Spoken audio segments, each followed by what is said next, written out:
Gawa, chapter 11, verse 27, verse 30. Okay na? So, ang message natin ngayon ay masumpungan natin sa Gawa, chapter 11, verse 27 hanggang verse 30. Sunod-sunod na verse. Ulit. Gawa, chapter 11, verse 27 hanggang verse 30. Kung may mga Biblia kayo ay buksan po niyo. At tingnan ang Gawa, chapter 11, verse 27, verse 30, sunod-sunod na verse. Amen. Umpisan ko sa pagbabasa dito sa verse 27. Sabi dito, nang panahong iyon ay dumating sa Antioquia ang ilang propeta mula sa Jerusalem. Na 28, tumayo ang isa sa kanila na ang pangalay Agabo, ito si Agabo propeta. At sa kapangyarihan ng Espiritu ay nagpahayag na magkaroon ng matinding tagutom sa buong daigdig. Nangyari nga iyon noong kapanahonan ng Emperador Claudio. Sa 29 na pagpasya na malagad na magpadala ng tulong sa mga kapatid na nanirahan sa Judea ayon sa nakayanan ng bawat isa. Sa 30, ganun nga ang ginawa nila at ipinadala nila ang kanilang tulong sa mga matandang namumuno sa iglesia sa pamamagitan ni Bernabe at Saulo. Itong dalawang propetang ito, si Bernabe at Saulo. Dito ipinadala yung tulong sa Judea at sa Jerusalem. Amen. So mapapansin natin na nagkatotoo itong hula na ito ni Propeta Agabo na magkaroon ng matinding tagutom sa buong daigdig. At pati yung mga mananampalataya na damay sa kahirapang ito.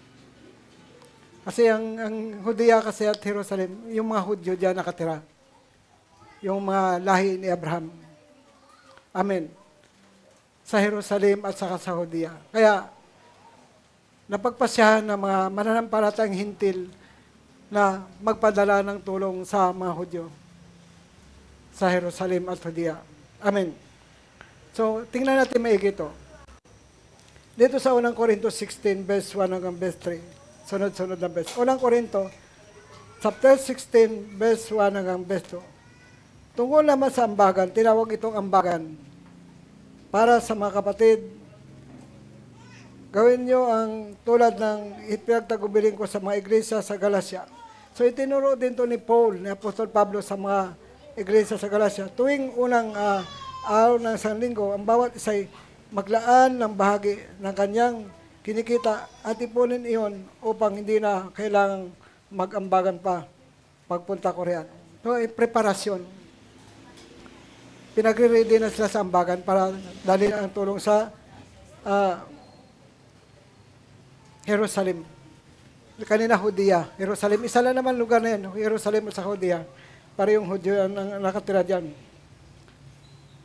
Kinikita upunin upang hindi na kailangan mag-ambagan pa pagpunta ko riyan. Pagdating ko riyan, bibigyan ko ng sulat ang mga taong pipiliin ninyo upang magdala ng tulong sa Jerusalem.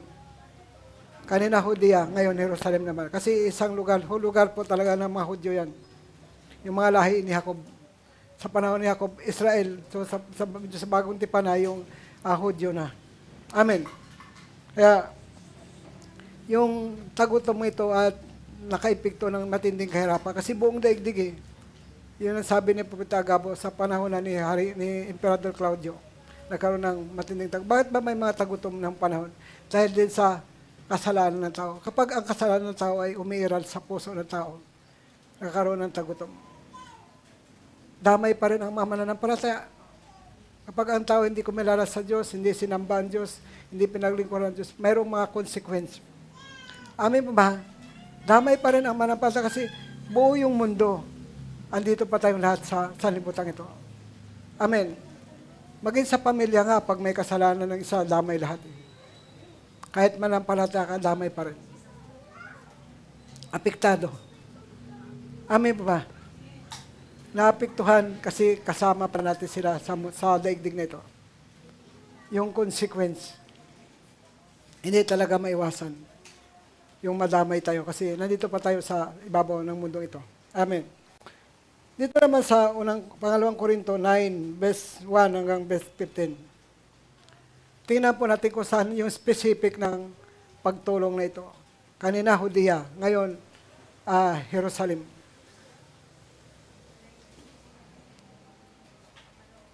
Tulong sa mga kapatid na nangangailangan. Kung saan ba ang specific, saan ba yung direksyon ng tulong na ito dinala. Amen. Pangalawang Korinto 9, verse 1 hanggang 15. Kung saan nakasentro, kung saan dinala yung tulong na ito. Amen. Hindi na kailangang sumulat pa ako sa inyo sa verse 1 tungkol sa pagtulong sa mga kapatid sa iglesia. Alam kong handa kayong tumulong, kaya ipinagmamalaki ko kayo sa mga taga-Macedonia. Patungkol ito sa mga taga-Akaya. Kasi ang Macedonia, okay na yung puso nila pagdating sa pagtulong. Di ba, Pangalawang Korinto 8? Kahit kapos sila, nahirapan sila, pero yung kanilang pagtulong sa kapatid ay bukas. Isang pagsubok sa kanila yung kasalatan na yun. Pero dahil sa yung puso na may kagalakan sa pagtulong, baliwala yung kahirapan. Amin ba? Tungkol ito sa mga taga-Akaya na pinagmalaki ni Paul. Kasi nga, yung mga taga-Macedonia, wala namang problema sa pagdating sa pagtulong.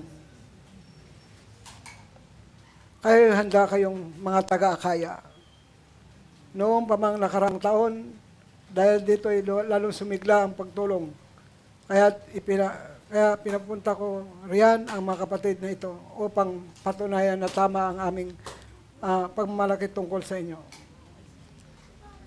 Kasi nung nakaraang taon, nakatulong na itong yung mga taga-Akaya, kaya pinagmalaki na sila ni Paul. Ang mga taga-Akaya at Macedonia. Kung may mga taga-Macedonia na sumama sa akin at makita nilang hindi pala kayo handa, baka mapahiya ako, sabi ni Pablo. At pati kayo. At pinag-usapan ko ang mga kapatid na nauna riyan upang maihanda ang tulong na ipinangako ninyo. Kasi nangako yung mga taga-Akaya. Ito yung mga simbahang hintil na naging mananampalataya. Hindi ito Hudyo yung mga taga-Macedonia at Akaya. Mga hintil, ito tulad natin. Tayo mga hintil din. Sa gayon, makita talagang kusang loob ang pagbigay nyo, hindi sa pilitan. Amen ba? So yung pagtulong na ito ay napakahalaga. Kasi ito yung nagpapalawak ng kaharian ng Diyos. Sa 6, ito ang ibig kong sabihin. Ang nagtatanim ng kakaunti, mag-aani ng kakaunti, at ang nagtatanim ng marami, mag-aani ng marami. Amen. Ito ay pinanghawakan natin itong magtatanim ng marami ay mag-aani ng marami. Ito yung ating givers. Amen po ba? Ito yung ating paniniwala. Ito yung ating panampalataya. Na kapag tanim tayo ng marami, maani din tayo ng marami. Amen. Ang bawat isa ay dapat magbigay ayon sa pasya. So, sa prinsipyo natin, itinuturo ko yung lalaki, babae, mga anak, dapat turuan natin magbigay. Bawat isa ay magbigay ayon sa pasya. Maluwag sa loob at hindi napipilitan lamang, sapagkat iniibig ng Diyos ang nagbibigay ng may kagalakan. Mahal ng Diyos yung nagbibigay ng mayroong kagalakan. Iniibig ng Diyos yung nagbibigay ng mayroong kagalakan. Bawat isa, practice natin yun. Huwag lang babae, tapos ang lalaki hindi na nagbibigay. Sa amin po kasi ay practice namin yung iba sa akin, iba din kaya sa iba yung mga anak namin. Kasi bawat isa magbigay ayon sa pasya. Dapat yun din ang itinuturo natin sa ating pamilya. Amin ba? Kaya may mga kapatid na natuto sa pagkinig lang. Tulad na isang kapatid natin, lahat isinama niya sa upuan. Kahit wala dito. Kasi sabi niya, pamilya ko rin yan. At saka, yung ibig sabihin yung kanyang pandinig ay tama. Natututunan niya na bawat isa'y magbigay ayon sa pasya ng puso. Maluwag sa loob at di napipilitan. Sapagkat iniibig ng Diyos yung kusang nabibigay na may kagalakan. Di ba? Tama naman yun. Kasi pamilya mo yun Dapat, kasi yun yung susi ng pagpapala. Pag lahat ay nagkukusa ng pagbigay ng bawat individual. Ang pagbigay ng may kagalakan, Sabi sa 8, magawa ng Diyos na pasagalain kayo sa lahat ng bagay. Niwala ba kayo doon? Na kayang pasagalain tayo ng Diyos sa lahat ng bagay. Higit pa sa inyong pangailangan upang may sumagana kayo sa pagkawang gawa. Kasi ito'y pagkawang gawa. Pagkawang gawa sa nakadireksyon ito yung kawang gawa na ito, yung pagtulong nito sa Jerusalem at sa Saudia. Amen po ba? Ito yung specific niya. Doon nakatuon yung pagtulong nito sa Jerusalem at Saudia kasi nadamay ang taga Jerusalem at Saudia sa matinding tagutom na yun. Gawa chapter 11 verse 27 hanggang 30 yung hula ni Propeta Agabo na magkaroon ng tagutom sa buong daigdig. Ang Diyos ang nagbigay ng bining tatanim at tinapay ng makain. Maniwala pa kayo ng Diyos ang nagbigay ng bining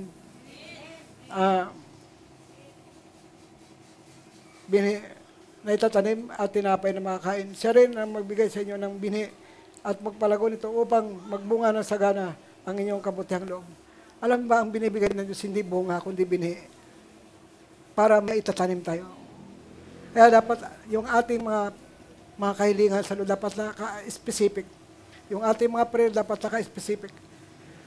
Kapag ikaw halimbawa, negosyante, may tindahan, may trabaho. Di ba humingi ka ng lakas para makapagtrabaho? So, hindi lang pang personal dapat yung ating panalangin sa Diyos. Kundi dapat, iniisip natin, humingi ka ng puhunan sa negosyo, humingi ka ng puhunan sa tindahan, humingi ka ng lakas para makapaghanap para makapaggawang gawa o makatulong sa mga iglesyang nangailangan. Amen ba? Tayo, pag may pagkataon tayo, tumulong din tayo sa mga Hudyo. Pag masagana na tayo, tumulong tayo. Kasi alam mo ba yung sabi ng Biblia, yung magpala kay Abraham ay pagpapalain at sa sumumpa kay Abraham ay pagpagsumpain ng Diyos. Ganon din kay Jacob. Ang manalangin sa Jerusalem ay pagpalain ng Panginoon. Ay pag-pray natin yung Jerusalem. Yung Israel, ipag-pray natin. Kasi yung pangako ng Diyos kay Abraham, pagpalain ko sino magpala sa'yo. Sumpain ko sino mang magsumpa sa'yo. Ganon din yung pangako niya kay Jacob. Pagpalain ko ang sino mang magpala sa'yo. Sumpain ko ang sino mang sumpa. Kaya yung mga bansa na kalaban ng Israel, talagang nalulupig nila. Amen. Yung mga kalaban. Kasi mahal ng Diyos lahat ng bansa. Yung kumikilala sa Kanya. Ay may mga bansa naman hindi kumikilala sa Diyos. Kasi sabi nila, parehasan daw ang Diyos. Hindi parehasan ang Diyos. Mayroong sila kinikilala ng Diyos na walang anak. Tayo ang kinikilala natin Diyos, mayroong anak si Jesus Christ. Di po ba? Amen. Alam mo po ninyo yung mga paniniwala na yun na walang anak ang Diyos. One God lang talaga sa kanila. Walang anak. Kaya hindi parehas yan. Sa atin, mayroong anak ang Diyos, si Christ. Amen po ba? Kaya hindi parehas yan. Ang nagtatanim, nakakaunti, mag-aan ng kaunti, at ang nagtatanim ng marami, mag-aan ng marami. Kaya bawat isa'y magbigay ayon sa pasya, maluwag sa loob at di napipilitan lamang, sapagkat iniibig ng Diyos. Ang Diyos ang nagbigay ng may kakalakan. Magawa ng Diyos at pasagarain kayo sa lahat ng bagay, higit pa sa inyong pangalan upang sumagana kayo sa pagkawangwa. Yun yung ating talata, yung ating key-verse. Na kaya tayong pagpalain ng Diyos. Dapat may specific yung ating paghingi sa Diyos. Bigyan mo ako, Lord, ng puhunan. Palaguin mo yung aking tindahan. Palaguin mo yung negosyo ko. Bigyan mo ako ng lakas para makapagtrabaho para ako'y makapaggawang gawa, Panginoon. Yan yung tamang specific ng panalangin sa Diyos. Minsan may mga prayer tayo na hindi tugma. Kaya parang ang bagal ng pagtugon ng Panginoon. Kasi nga, ang pastor, kahit tama lang buhay niyan, tama lang yung financial, kung naging blessing talaga yan sa maraming tao. Sa pamagitan ng tamang pagturo ng salita ng Diyos. Amen po ba? Amen. Kaya, sabi diyan, upang sumagana kayo sa mabuting gawa. Pasaganain tayo sa mabuting gawa natin. Yan ang sinisinto ng specific ng paghingi sa Diyos o prayer sa Panginoon. Kaya dapat itutugma natin sa kalooban ng Diyos yung ating mga prayer. Amen. Ba't ka ba may financial? Ba't ka ba may pera? Ba't ka ba binigyan ng Lord ng lakas? Ba't ka ba nagpagtatrabaho para lang ba sa sarili mo? hindi makapagbibigay ng kasiyahan sa Diyos pag puro pang sarili lang ating hiningi. Ang nakapagbigay ng Diyos sa Diyos ng puso na nakakagalakan sa kanyang puso, ito yung tayo ay tumutulong sa nangailangan. Amen ba? Yun yung tamang puso na talagang tugma sa puso ng Diyos. Kasi alam natin na ang simbahan, ang iglesia ay diyan namatay si Christ. Kasi mahal na mahal talaga ni Lord ang iglesia. Kaya kapag mayroong mga nahihirapan, dapat tulungan. Yan yung puso na na dapat nasa puso din at dapat naka-specific talaga yung ating paghingi sa Diyos, yung ating mga prayer sa Panginoon. Amin ba, nakasentro sa kalooban ng Diyos. Ang Diyos ang nagbigay ng bining itatanim. Siya yung nagbigay ng bining itatanim at tinapay na makain siya din. Ang siya rin nagbigay sa inyo ng bini upang magpalago, upang magbunga sa gana ang inyong kabutihang loob. Amen. Binhi ang binibigay ng Diyos, hindi bunga. Yan yung hiningi natin sa Lord, magkaroon tayo ng maraming binhi para marami tayong itatanim. Amen po ba? Humingi tayo sa Diyos ng maraming binhi. Ano ba yung binhi na yun? Financial din yan. Yan yung specific ng ating panalangin. Na humingi tayo kay Lord ng maraming binhi para marami tayong maitanim at marami din tayong maani. Amen po ba? Amen. Dapat may specific lahat. At magpapalago at magbunga ng sagana ang inyong kabutihang loob. Sa 11 dito pa rin, pasaganahin niya kayo sa lahat ng bagay upang darami ang inyong matulungan. Ayan. Pasaganahin niya kayo sa lahat ng bagay upang dumarami ang inyong matulungan. Ang pagtulong talaga na yan ay napakahalaga para sa Diyos. Yan talaga yung puso ng Panginoon, lalo sa mga mahirap na mga kapatid sa panampalataya. Sa gayon, lalong darami ang magpasalamat sa Diyos dahil sa inyong tulong na dalhin namin sa kanila. Kasi ang nagdala nito si Bernabe at si Paul. At alam natin kung saan nakadireksyon, nakaspecific tong pagtulong na ito. Mula sa mga hintil, sa Macedonia at Akaya, papunta sa mga Hudyo. Amen. Ang paglingkod ninyo upang tumulong sa mga kapatid ay hindi lamang makatugon ng kanilang pangailangan, kundi magiging dahilan pa ng nag-umapaw na pasalamat nila sa Diyos. Amen. Ang paglingkod upang tumulong sa mga kapatid ay hindi lamang makatugon ng kanilang pangailangan, kundi magiging dahilan pa ng mag-umapaw na pagpasalamat nila sa Diyos. At ang bukas na, sa 13 at ang bukas na inyong pagbigay sana at sa lahat ng siyang magpatunay na matapat ninyong sinusunod ang mabuting balita ni Kristo. Amen. Bukas palad. Huwag mo nang hintayin magkaroon ka bago ka magbigay. Pagtulong. Kami, practice na namin yan. Kahit na kapos, tama-tama lang. Talagang ginagawa namin yung pagtulong. Amen ba? Amen. Minsan, sarili lang natin ang problema natin kung bakit di tayo makatulong. Kasi nakatingin na agad tayo sa negatibo.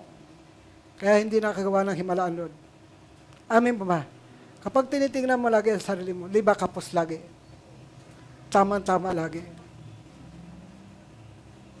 Yan lagi tinitingnan, kapos tama. Tama-tama lang talaga. Kaya hindi na ako makagawang pagtulong. Kaya wala rin nagagawa ang Diyos sa'yo. Amen ba? Pero tandaan po natin, kahit kapos, kahit tama-tama lang, pag may nangangailangan, tumulong tayo. Alot sa kapatid sa panampalataya. Amen. Ipapractice natin yung ganun pag-uugali o pamumuhay na laging may puso sa pagtulong sa mga mahirap na manampalataya. Amen. Kasi yun yung practice ng Macedonia at Akaya. Amen. Yan ay bilang pagsunod sa mabuting balita ni Christ. Ibig sabihin ng mabuting balita, yung gospel ba? Ibig sabihin ng gospel, mabuting balita. Yan kasi ang ginawa ng Panginoon. Yung pinahalagahan niya ang mga mahirap. Yan pinag-usapan ni Pablo at saka ni Peter. Yung huwag pabayaan yung mga mahirap. Diba sa Kawikaan chapter 19 verse 17, ang pagtulong sa mahirap ay parang pagpautang sa Panginoon at pagdating ng panahon, ang Lord ang magbabayad. May panahon na parang pagpautang sa Lord, ang pagtulong sa mga mahirap. Pagdating ng takdang panahon, ang Diyos ang magbabayad. babayaran ng Panginoon yung ating mga sakripisyo. Amen. Kaya, mas maganda na alam natin yung susi kung paano tayo pagpalain. Alam natin yung specific kung paano natin humingi ng pagpala sa Diyos, kung paano natin hilingin ang ating mga prayer sa Panginoon. Amen. Dapat ganun yung ating panalangin sa Diyos, na maging pagpapala tayo sa mga nahihirapan na mananampalataya. Amen. Di ba, pag may namatayan, nandun yung ating pagtulong-tulong sa buhay. Kasi magandang paugali din yan bilang mga kapatid sa pananampalataya. Amen. Magandang motibo.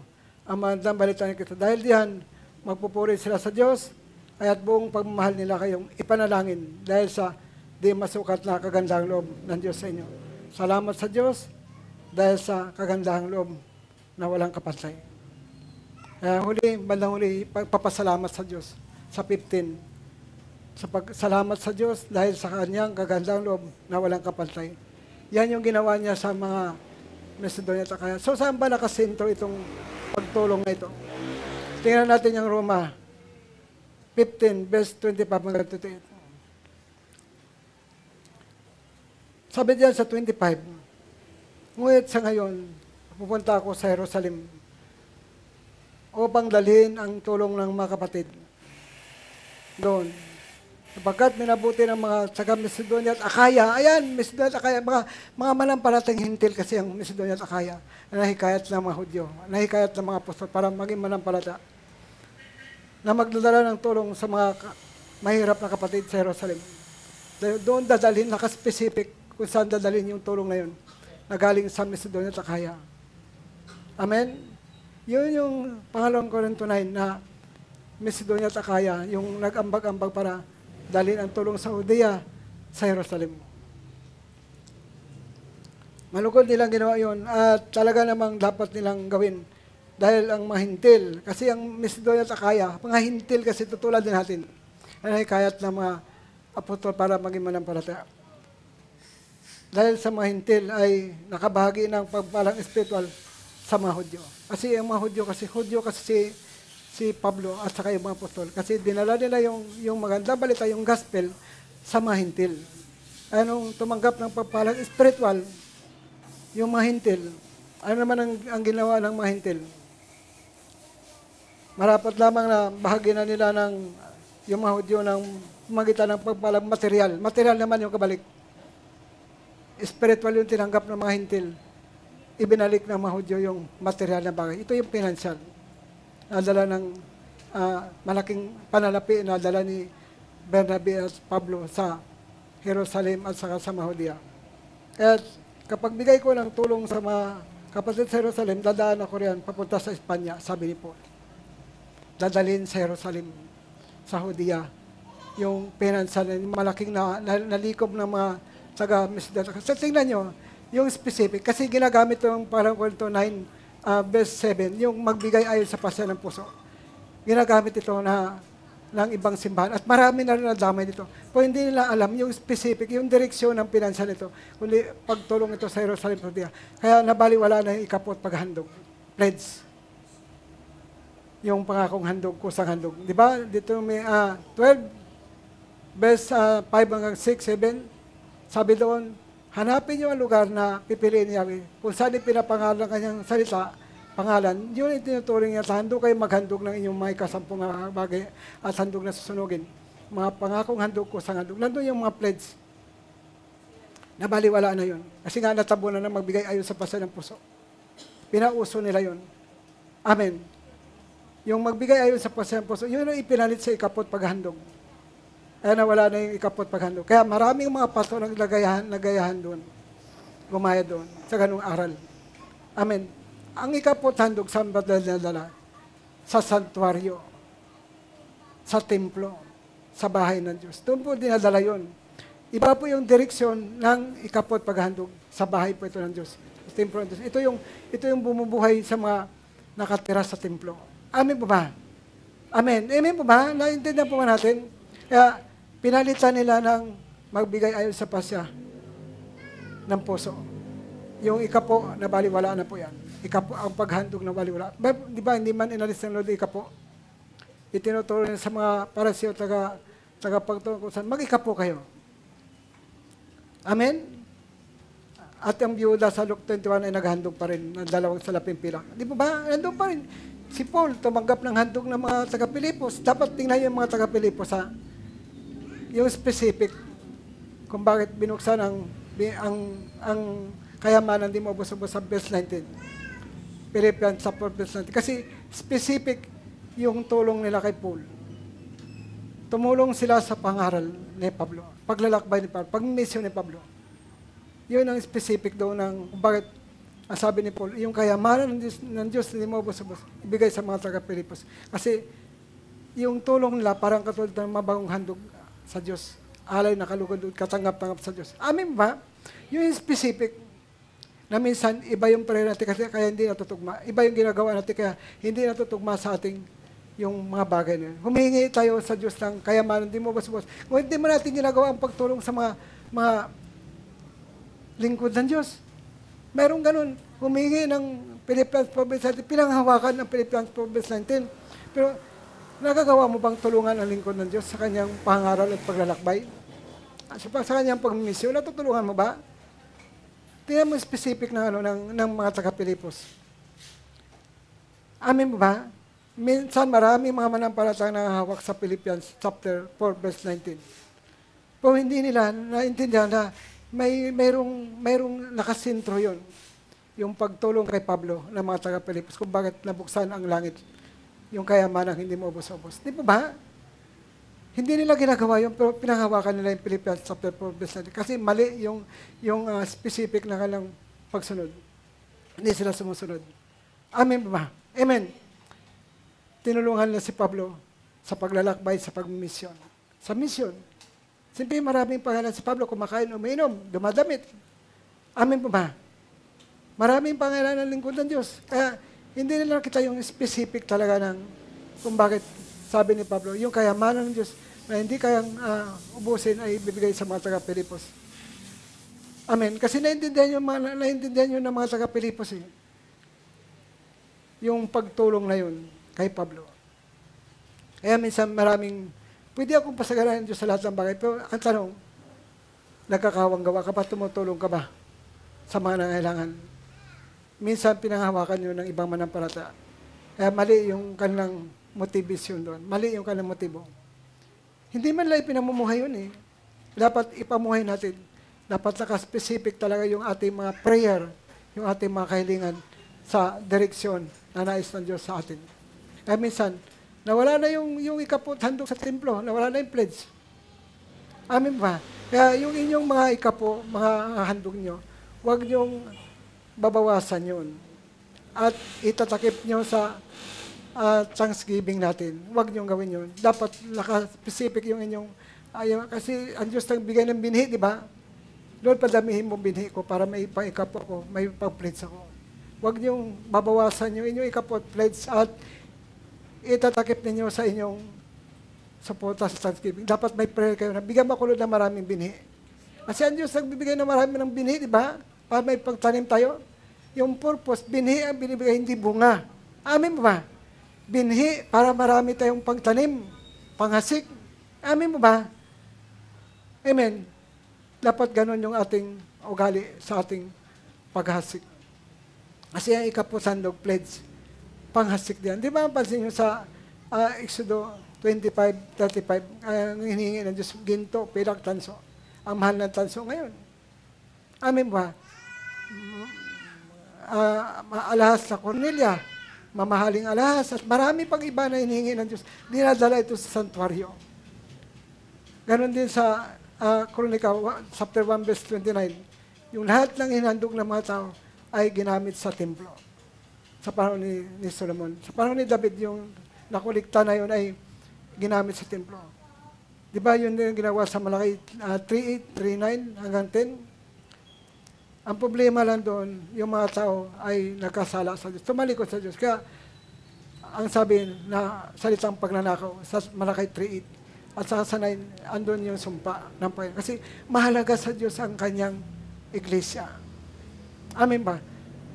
Yun yung nangailangan doon. Di ba yung Acts chapter 4, verse 32 hanggang 37, kita natin yung mga manampalataya, nakaisa, isang ka lang damdamin isipan para masurvive ang church.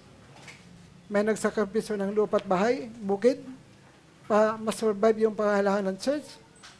Kaya sabi ng Biblia, silang lahat ay pinagpala, walang nagdarap sa lahat. Kasi nandun yung sakripisyo eh. Amen po ba? Sakripisyo yun eh. Pagpakita yun ng pag-ibig sa Diyos, pag-ibig sa iglesia. Amen. At nandun yung pangaral, nandun yung mga miracle, nandun yung pagpapagaling, nandun yung vision, na patuloy na ipinapangaral ng salita ng Diyos, vision yung may mga sakit, yung mga ginapos ng demonyo, palayain. Kasi kasama sa vision ng Lord eh. Amen, yun yung kanyang mission nung nasa lupa siya eh.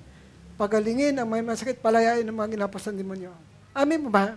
Kaya mapansin natin na, alam bihira nang gumagamit yung talata, parang hindi maabot ng panampalataya ng tao. Bihira mo magbinta ka ng bahay, binta ka ng lupa, bukid. Ang bihira na ito tinuturo ngayon eh. Kasi parang hindi maabot ng panampalataya ng mga pastor. Parang hindi nila kayang ituro na ito sa mga tao na magbinta ng lupa at bahay at bukid. Pa ito sa gawain ng Diyos. Parang hindi nila naaabot ng panampalataya. Kaya bihira na magtuturo niyan. Amen. Parang sa imposible na. Pero ang Diyos ang gumawa nun, hindi tao. Amen.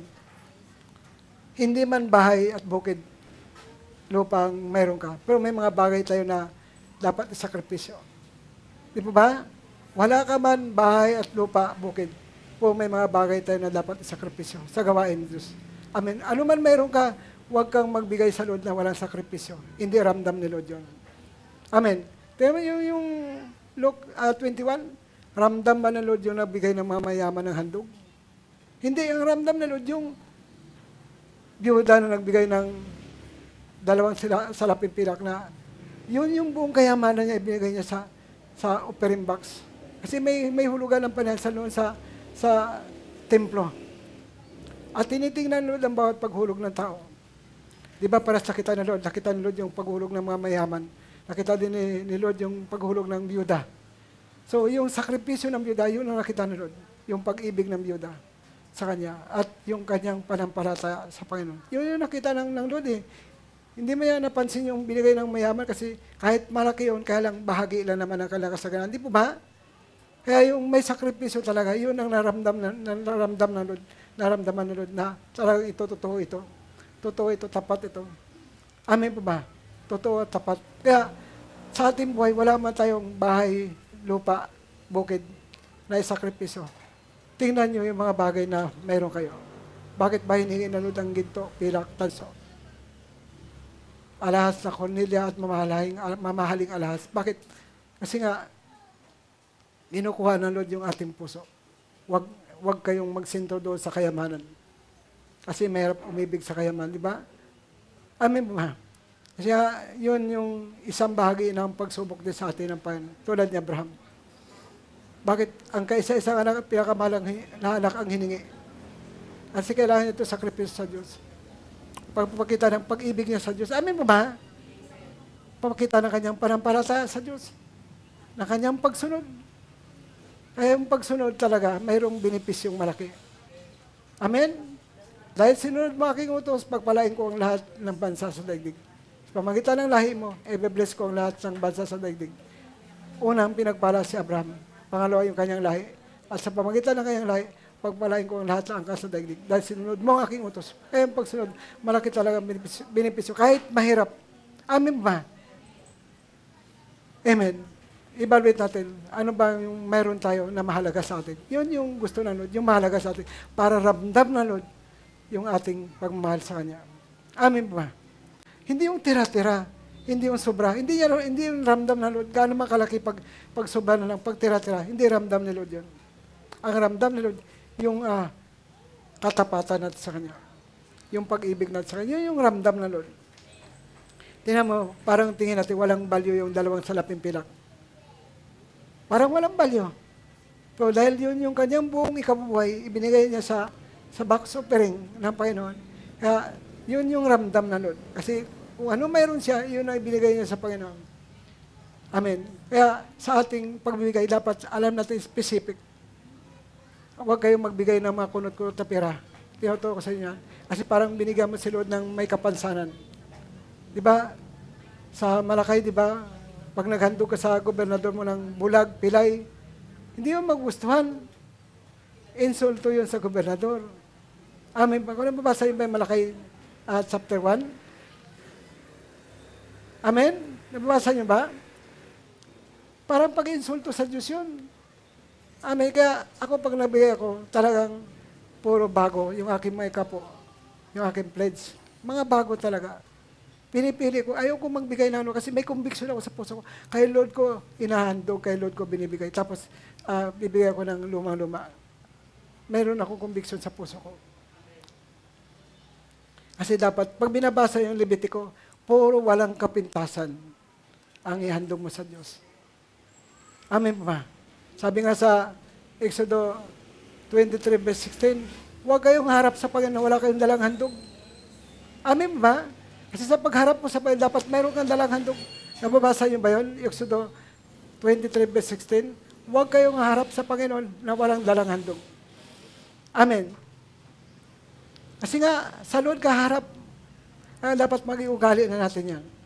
Tuwing harap tayo sa Panginoon, mayroon tayong handog sa Panginoon. Amen. Amen mo ba? Kapag nagbabasa ka ng Biblia, makita mo kung ano yung tama. Levitico, babasahin yung Levitico, mula sa chapter 1 hanggang matapos nyo, puro walang kapintasan yung handog sa Diyos. Ayaw niya may kapintasan, ayaw niya ng bulag, ayaw niya ng pilay. Magalit siya ang Diyos. May pinagkaiba ba ang lumang tipat, bagong tipat? Wala naman pinagkaiba eh. Andun pa rin yung paghahandog, nandun pa rin yung pag-ikapo, nandun pa rin yung mga pledge. Ibig sabihin ng pledge, pangako. Kaya huwag niyong babawasan yung ikapo at pledge. Tayuan niyo. Kasi sa bahay talaga, sa santuario talaga ng Panginoon dinadala yan. Huwag niyong babawasan yan para ilagay sa inyong Thanksgiving na pan natin. Amen po ba? Minsan ganun tayo eh. Hindi tayo magkulang, binabawasan natin para ilagay sa ating mga ibang commitment. Huwag niyong gawin yan. Tayuan niyo ang tamang panampalataya.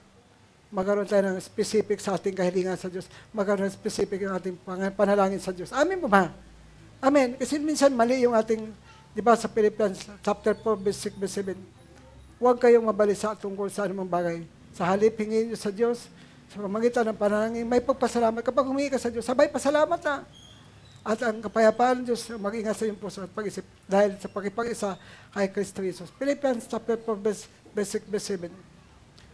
Huwag na tayo mabalisa. Pag humingi ka sa Diyos, magpasalamat ka. I-claim mo na. Tanggap mo na yung iyong panalangin. Amen pa ba? Amen pa ba? Kaya, itama natin yung mga puso natin. Kaya, tinuturo ko yan sa inyo para may turo nyo rin sa baba ninyo. Huwag kayong mag-alinlangan ituro yung tama kasi kayo din naman ang magbibinipisyo noon. Amen. Alam ba yung nagtatanim? Ang siya mag-ani ng bunga? Ang unang mag-ani ng bunga? Amen. Ako noon nagpasimula ako sa ministry, wala talaga sa isip ko yung tumanggap ng blessing. Kasi ang puso ko ay mangaral lang talaga ng mangaral. Pero dumating talaga ang time na kalooban Diyos sa ako may natatanggap din ako sa ministry. Kaya nga, pag nakatanggap ako, pinipili ko yung mga the best para ibigay sa Lord. Kaya tayo, pag nag-savings tayo sa ating mga ikapuhandog pledge, sa ating Thanksgiving, huwag kayong magbigay ng lumang-luma. Amen ba? Piliin nyo yung the best. Kasi practice yan. Amen. Practice natin yan. Amen pa ba? Kaya tinuturuan ko yan para huwag ma-insulto si Lord sa ating mga ibinibigay sa Kanya. Dapat, kasi ramdam ni Lord yan, kita ni Lord yan eh. Amen. Bilang mga leader, tayo maging modelo sa mga tao. Ang pagtuturo sa mga tao. Huwag niyong kalimutan na ito sa mga tao yung tamang pagbibigay. Kasi kayong mga nagtatanim, kayong una mag-ani sa inyong tinamnan. Amen pa ba? Pag nag-alaga ka ng tupa, ikaw unang kukuha ng gatas. Amen pa ba? Amen. Amen pa ba? Alangan naman iba. Nag-alaga ka ng tupa. Sino ba unang kukuha ng gatas ng tupa? Ikaw nag-alaga. Amen pa ba? Amen. Basta tama ang motibo mo, ang Diyos ang magpala sa iyo. Amen? Amen ba?